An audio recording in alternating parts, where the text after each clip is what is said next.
I'm Stephen A. Good afternoon, everybody. Welcome to the latest edition of the Stephen A. Smith Show, coming at you as I love to do every weekday over the airways of ESPN Radio. That's 710 ESPN LA. That's 98.7 FM, New York City, and, of course, nationwide over the airways of ESPN Radio. Sirius XM, Channel 80. Number to call up, as always, is 866-729-ESPN. That's 866-729-3776. Got a jam-packed show coming your way today. First things first, let me apologize for skipping out yesterday.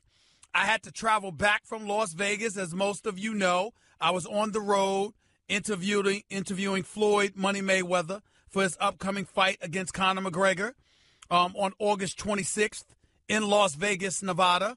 At the time, the only flight that was going to get me out was during the time that I was doing radio.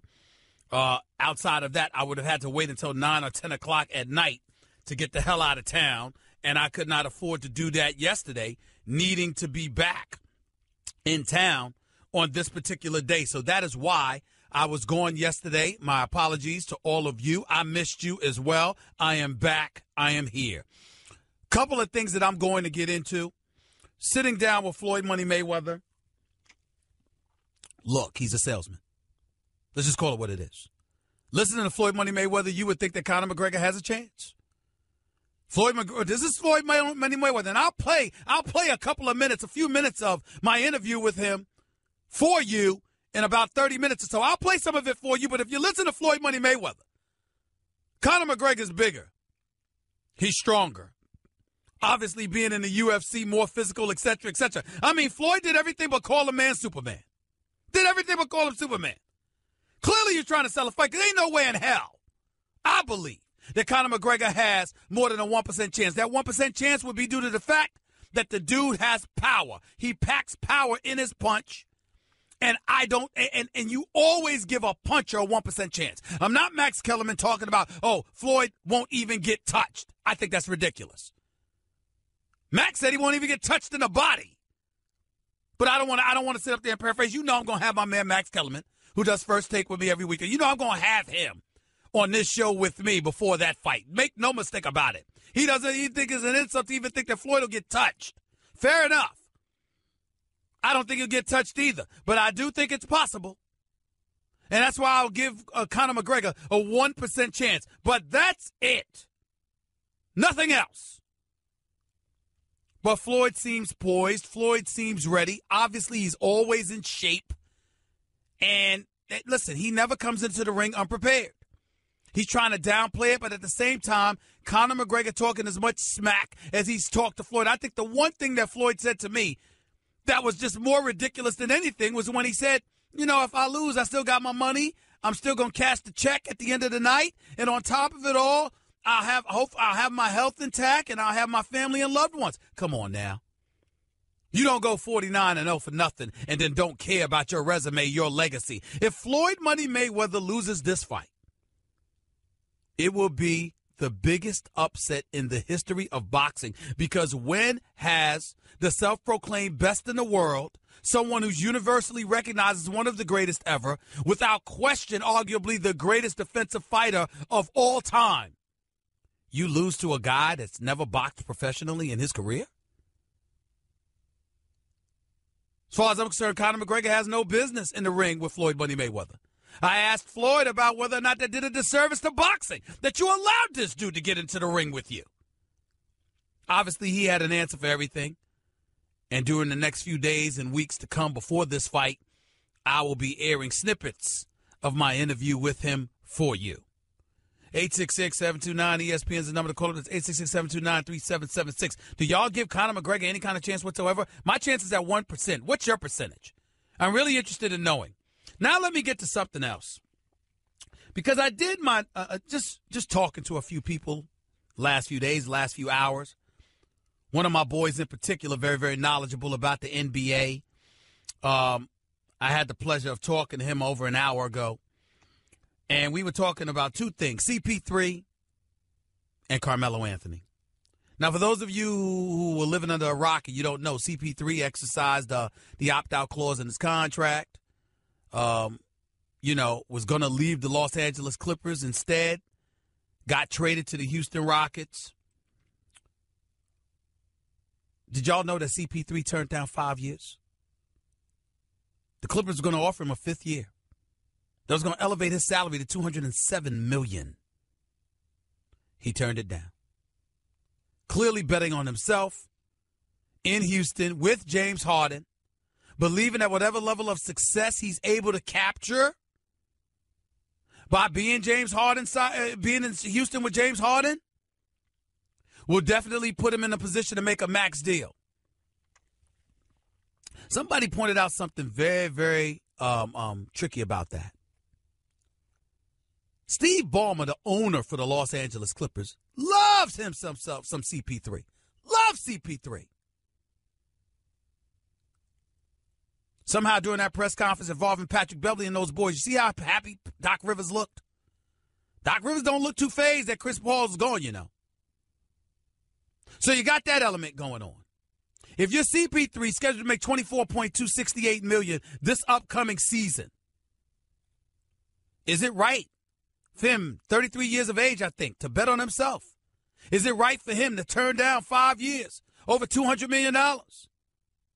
And is it smart and right for him to do so with Houston in the throes of about to get new ownership? That's something to think about, ladies and gentlemen. And one of the other things I think is worthy of thinking about, particularly if you're right here in New York City, I'm going to tell you something right now. I love me some Carmelo Anthony. He's starting to really get to me. Because some of the decisions that are being made are really raking my nerves. Yes, Carmelo Anthony should get the hell out of New York. And yes, he has told the New York Knicks that. Fair enough. But this commitment, this fixation on ending up in Houston, I don't understand it. Because on one hand, clearly, he's represented by CAA, just like CP3 is. Guess what? Both of y'all are in Houston. The chances, at least in your eyes, increases of you getting paid because if you're playing together, you're going to have success together, and Daryl Morey and the Houston Rockets are going to be compelled to take care of you. But guess what? That was with Les Alexander as the owner. You don't know if the new owner of the Houston Rockets, whoever that may be, is going to end up feeling that way. So why take that chance? That's point number one. Point number two, if you're Carmelo Anthony, for once, could you do me a favor, please, and bet on yourself? Could you do that? Could you stop looking for the guaranteed dollars and bet on yourself? Carmelo Anthony is one of the most prolific scorers of the modern day era. He's going to be a basketball Hall of Famer, not because of his NBA career, but his overall basketball career, collegiately and Olympic competition. And the fact that he averaged 24.7 points per game for his career. But like I said, more so because of Olympic competition and collegiate basketball as opposed to the NBA career, where he's only been in one conference finals and has never played in an NBA finals in 14 years. I love me some Melo. But I'm like, damn. Can you hook up with LeBron? Can you get to Cleveland? Can you get back? Can you get to a NBA Finals? Because if you are the New York Knicks, you ain't trying to work out no deal with Houston for no damn Ryan Anderson. You talking Kyrie, that's a different conversation. Not no damn Ryan Anderson. So these are all things to consider. 866-729-ESPN is always the number to call up. It's 866-729-3776. We're talking Mayweather McGregor. We're talking Carmelo. You heard what I said to you about CP3. And no, I have not forgotten about Colin Kaepernick because nobody will let me. The story just won't go away. Petition has been signed by over 130,000 people and counting. And supposedly, that's going to do wonders for Colin Kaepernick. I'm here to tell you why it might not. And why the time for sympathy for him needs to come to an end. 866-729-ESPN is the number to call up. You're listening live to the Stephen A. Smith Show, ESPN Radio. Now listen up. Listen up, America. I know a lot of you have already gotten a zebra. Are you getting happy Z's as a result? Guess what? You're welcome. As for the rest of you, what's the holdup? There are too many of you snoring and being a nuisance to everybody around you, and you need to stop procrastinating and deal with this now. And the only way to do that is to get zebra. Why do I know there are a million still snoring? Because I used to be one of you. That's why. And guess what? Once I got a zebra, all of that stuff stopped. I don't snore like I used to. Matter of fact, I don't snore at all because Zeepa gets reports every time I talk about their product on my radio show. They know you went to their website, Zeepa.com. They know you clicked through all the 5-star testimonials and watched the video proving it works. They know you've listened to me tell you it works. They also know that you actually went through the process of putting a Zeepa in your shopping cart. Now finish the process and get a Zeepa already. Listen, people, your snoring is not going to stop until you get a Zeepa. I don't care what it costs. Sleep is priceless.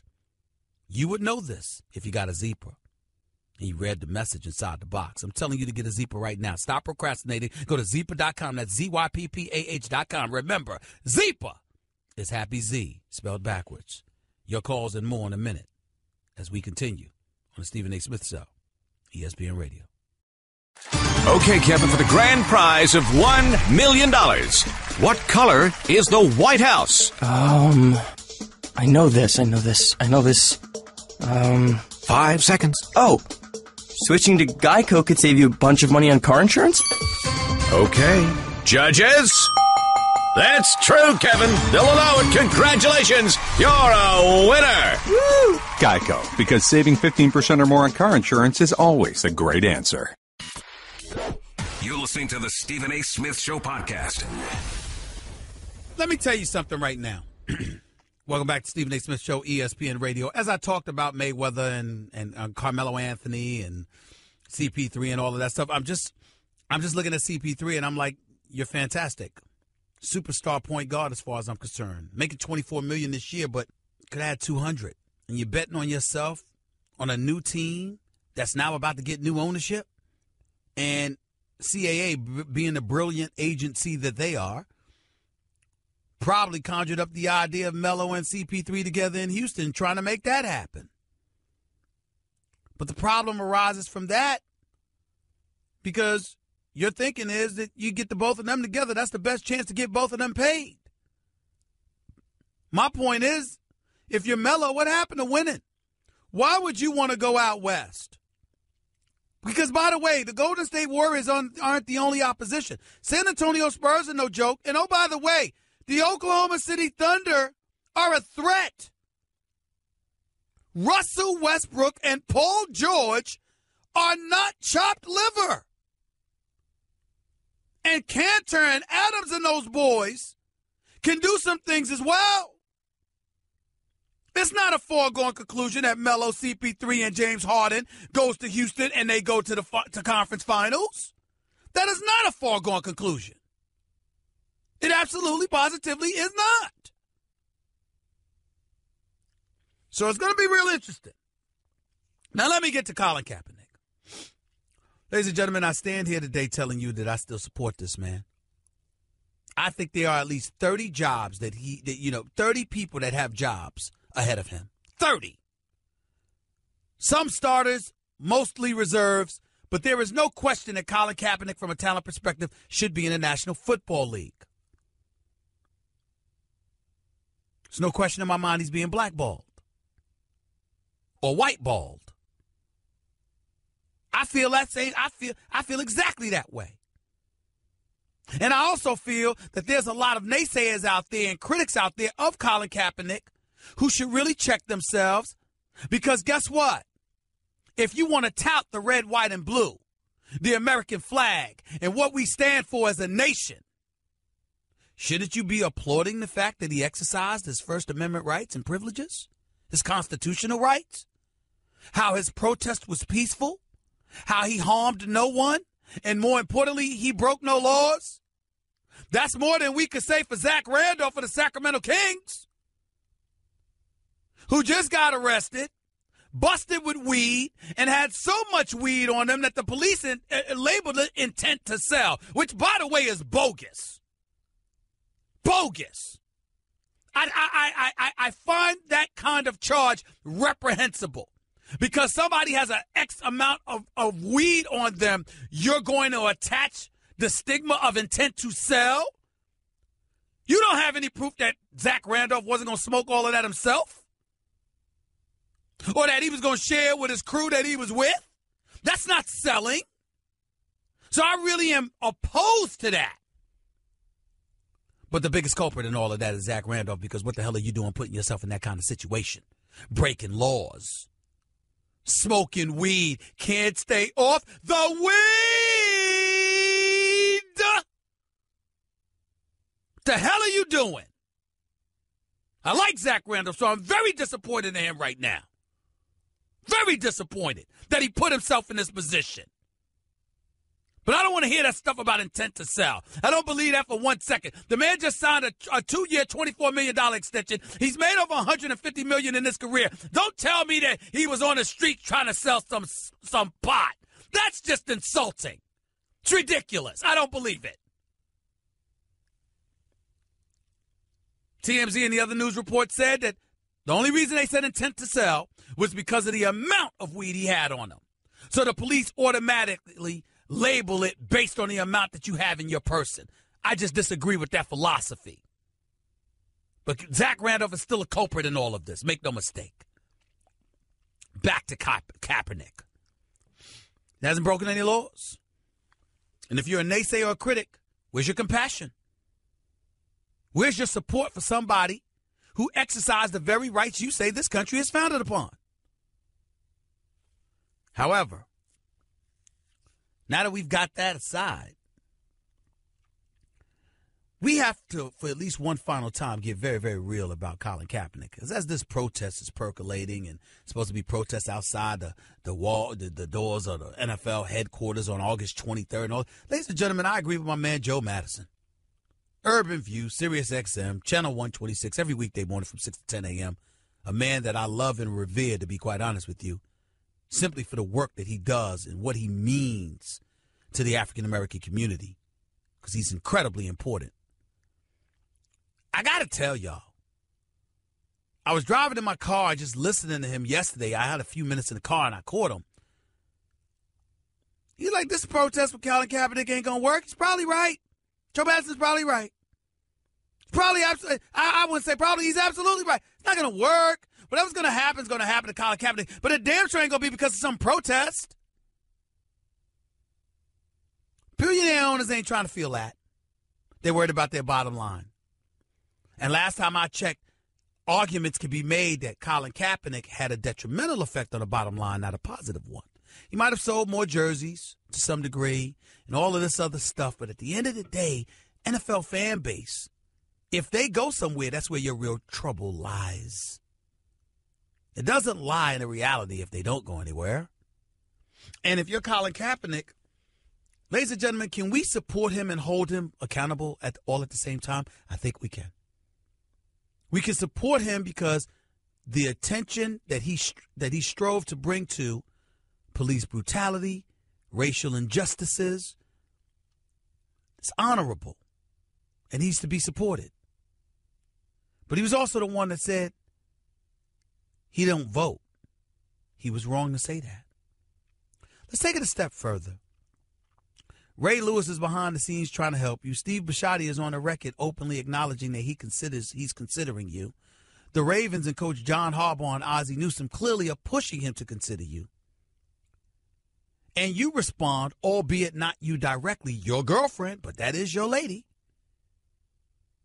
by putting out a tweet that depicted Steve Bisciotti as a slave owner and Ray Lewis as the quintessential house you-know-what. Using the characters Leonardo DiCaprio to depict Steve Bisciotti as him and Ray Lewis as Samuel L. Jackson in the movie Django. Highly insulting, highly incendiary. Ray Lewis was done with Colin Kaepernick from the moment that happened. I would know because I spoke to Ray Lewis. Was on the phone with him within the hour. He was done with him. Because you can't insult a black man any worse than that. And if you're the billionaire Bashotti, you're like, excuse me? And you know what that was tantamount to? Ray Lewis and his Ray Rice and his idiotic self. Now, we all know about the video and hitting the fiance who's the then wife. And Ray Rice has put forth an extraordinary effort in terms of resurrecting himself and correcting his mistakes. And he's to be applauded for that. But the one thing we never focused on nearly enough is that in his zest to talk about how he was telling the truth, to stick out his chest and try to take credit for being honest. Remember, that same owner, Steve Bashotti, had emailed him during the situation telling him, we got you. We just need to let this die down. We're going to come to your aid. And you dime him out instead of being quiet. Just shut up. And the billionaire is going to come back and take care of you because of a situation you put yourself in. That billionaire owner ain't had nothing to do with you being in Atlantic City and hitting your fiance with a left hook. Shotty ain't had nothing to do with that. But you want to dime him out when all he was trying to do to help you. You Colin Kaepernick, and you let your lady send out some tweet like that while you trying to get a job. Now, that's not your fault. She's a grown woman, and she can decide to do whatever she wants to do. But obviously, because she's your lady and she's talking about you in the throes of this situation, she's a reflection of you. So when she did it, you're going to get blamed for that. And that's what happened. And then we turn around, and then we got to take into account the Miami situation.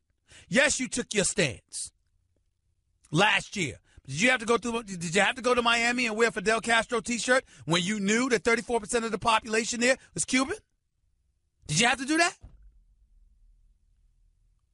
All I'm saying is we're so busy talking about who's victimizing Colin Kaepernick that we haven't spent nearly enough time talking about how Colin Kaepernick has victimized himself. Maybe if we focused on that, a real resolution will arrive. Quite possibly sooner than later. Just a thought. Just a thought. 866-729-ESPN. That's 866-729-3776. More of your phone calls. Plus, I'll air a piece of my Mayweather interview from a couple of days ago. Stick around. It's the Stephen A. Smith Show on ESPN Radio. Guess what? You're in the middle of the Stephen A. Smith Show podcast. Damn it, I mean it. I've always loved that beat. Always loved that beat. Welcome back. Stephen A. Smith Show, ESPN Radio. Before I go back to the phones, I wanted to say something. And I wanted to get back to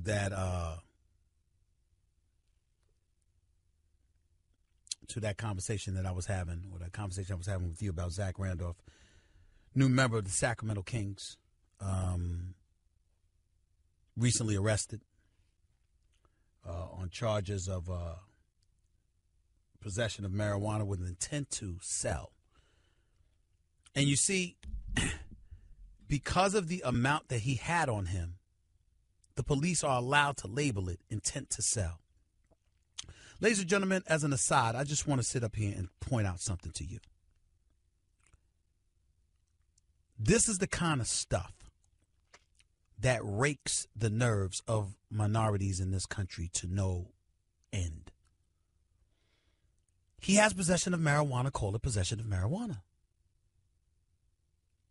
But when just because he has an X amount, you're allowed to label that intent to sell, that attaches a far more insidious and vicious connotation to it. And when something like that happens, you get stigmatized in ways that you may not be able to recover from. And if it wasn't Zach Randolph and it was just Joe Blow on the streets, and he wasn't an NBA player who's made in excess of $150 million in his career, who just signed a 2-year, $24 million contract, $24 million deal with the Sacramento Kings, where would he be left? Ladies and gentlemen, I would ask you to go and watch this documentary on Netflix. It's called 13th. The director is Ava DuVernay. This documentary is so sensational, I can't put it into words. It's hard for me to do that. They sit up there and they talk about this is what they say about it. In this thought-provoking documentary, scholars, activists, and politicians analyze the criminalization of African Americans and the U.S. prison boom. And it starts out with words from our former president, Barack Obama, talking about the United States makes up 5% of the world's population. But it has 25% of the world's prisoners. 1 in 4 human beings shackled. 1 in 4. Right here in the land of the free. 1972, the prison population in this country was 300,000. As of 2016, it was 2.3 million. Part of the reason that folks would tell you, and black folks will complain ad nauseum about what's going on in this world and what hinders us and all of this other stuff. And we'll talk about the recidivism rate and the prison system and beyond and all of that other stuff. It's also the very reason why Hillary Clinton is not president right now. 2 million less people from the African American community came out to vote for her than voted for Barack Obama. One of the biggest reasons is because every time you heard her name, so many people brought up the terminology that she used, super predators, in the 90s when her husband was president. They talk about how Bill Clinton contributed to the criminalization of minorities. They point to the apology that he made while she was running for president. They talked about Ronald Reagan's war on drugs. They talked about George H.W. Bush throwing an additional $1.5 billion into law enforcement. They talked about crack cocaine. 1 gram of crack cocaine being equal of 100 grams of powdered cocaine, and how it was crack in the city, but cocaine elsewhere. How we talk about Len Bias, that former great star out of the University of Maryland who got drafted number 2 overall by the Boston Celtics, who was supposed to take the Boston Celtics into a new era because he was supposed to be partnering with Larry Bird near the twilight of Larry Bird's career. But how that cocaine overdose killed him. And did you know, while so many people thought it was crack, it was powdered cocaine that killed Len Bias? They didn't talk about that in the 13th, the documentary The 13th, but that's something that I read elsewhere. And what I'm saying to you is that it was powdered cocaine, but it was still used as an excuse for politicians to spearhead a war on drugs. And the war on drugs were the drugs that were funneling through the inner city community, contributing to the incarceration rate that has decimated so many families throughout this nation. You see why I'm bringing this up when it comes to Zach Randolph? The man makes $150 million in his career. He's made $150 million. He signed a 2-year, $24 million deal. Don't tell me he was on the street dealing weed because he had a certain amount on his person. I'm not defending him. He's stupid to find himself in that position, irresponsible, and he should be ashamed of his damn self. I got it. But don't tell me he was selling when all you have as evidence is the amount he had in his pocket. That's not selling. That is not selling. You're listening to the Stephen A. Smith Show podcast. To the phones we go. Sorry I couldn't play that Floyd Mayweather. I'll get to that a little bit later. Got my man Louis Riddick coming on the show at the top of the 2 o'clock hour. We got to talk about Deshaun Watson, Christian McCaffrey, and some of the stuff that we've been seeing going on in the NFL over the past couple of weeks. Louis Riddick will be the man to talk to. He is always welcomed on this show. Let's get to the phones. I just had to touch on that from a prison perspective and some of the things. Listen, I'm not one that makes excuses like that. You do the crime, you do the time. I don't have patience for that. And I don't have patience for people so quick to throw out the race card. Just because people are white or black doesn't mean that they're a certain way no matter what. I'm about fairness. But this stuff is ridiculous. When the dots are there to be connected, the dots are there to be connected. And when it comes to that intent to sell charge, I find that to be bogus. Chief in L.A., you're live with Stephen A. What's up, man? Stephen A., I'm a long-time listener, and I've been trying to reach you ever since that day Colin first announced he didn't vote, and you had one of your famous diatribes and said, cut off that afro. I don't recall telling him to cut off that afro, so, but go ahead. Yeah, I heard it. I was listening. A lot of people were saying that I could have played some sound or whatever. I didn't give a damn about the afro. That was Michael Vick. I cared about him not voting, though. I definitely went off about that, but go ahead. Yeah, well, you and Michael Vick both said it. I heard you live. I heard him live. And both y'all had a tone of hatred when you said it. Okay. And I'm 66. I've been wearing afros for 66 years. And sir, hold on. Sir. When 66 years of age, I am definitely going to respect my elders, sir. But I sincerely hope that you didn't wait on this phone to talk to me, and we're going to evolve this discussion around an afro. I sincerely hope that you have something far more serious to say than the issue about an afro. Go ahead. Well, there are millions of black and men and women having afros, law-abiding citizens, who don't have jobs and are intentionally not being hired. And that's one of the reasons Kaepernick is taking the knee in the first place. He's not taking the knee for himself. He's taking the knee for the people who are not being with all due heard. respect, so with all due respect, who doesn't know that? Well, with all due respect, a lot of people don't know the afro is the original hairdo of the human race on this planet, going back over 6,000 years. Okay, let me ask you this question. Do you think those billionaires who employ folks in the NFL care about that? I am not interested in what they care about. Yeah, wait. Whoa, sir. But Colin Kaepernick clearly is. Because he's trying to get a job. Because he's trying to get a job in the NFL, and that's the issue. I'm asking you why you said it. Well, my position is... I'm asking you why you said cut off that afro with a hate. Well, first of all, I'm trying to answer your question. First of all, I don't, you're going to say I sounded like I hate. I don't hate anybody. I hate what people do from time to time. I hate when people get in their own way. In the case of Colin Kaepernick, my issue with Colin Kaepernick was his willingness to come out and acknowledge he doesn't vote. That was my issue with him. I don't particularly care about the subject of an afro. I don't care. What I care about is the fact that he announced to the world that he doesn't vote. That was my issue with him. The reason I'm calling you is because you said cut off that afro. Well, again, I'm telling you right now, I don't recall saying it, and I don't particularly care about it. If I did say it, I'm telling you that it doesn't mean much to me. It just doesn't. The subject for me was him not voting. That's the subject for me. That's what matters to me.